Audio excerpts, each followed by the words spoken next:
Gall బ్లాడర్లో stones ఉంటే surgery చేయకపోతే ఏమవుతుంది? చాలా మంది అడిగే ప్రశ్న.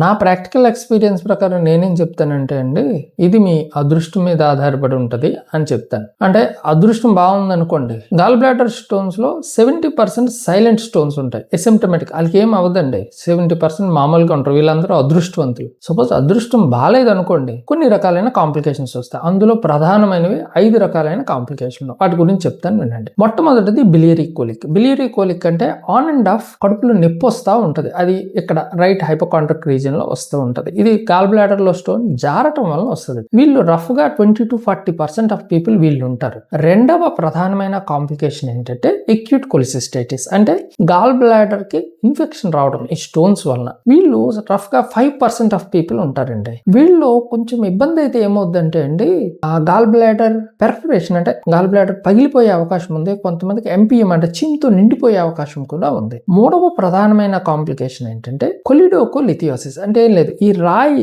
జారి బైల్ డక్ట్స్ లో గానీ అడ్డం పడిపోతే వాళ్ళకి జాండీస్, ఫీవర్, మళ్ళీ లివర్ ఇన్ఫెక్షన్ అంటే అసెండింగ్ కొలాంజైటిస్ ఇది వచ్చే అవకాశం ఉంది. వీళ్ళు రఫ్ గా 3% వరకు ఉంటారు. వీళ్ళకి ఏంటంటే డైరెక్ట్ గా సర్జరీ చేయకూడదండి, ఈఆర్సిపి చేసి స్టంట్ వేసి ఆ రాయిని తీసి తర్వాత సర్జరీ చేయాల్సిన అవసరం ఉంటుంది. నాలుగవ ప్రధానమైన కాంప్లికేషన్ ఏంటంటే అండి, acute pancreatitis. Gall bladder stones కి మేము భయపడే మెయిన్ కాంప్లికేషన్ ఇదేనండి. ఎందుకంటే ఇది కొంచెం ప్రాణాంతకమైన ప్రాబ్లం అనమాట.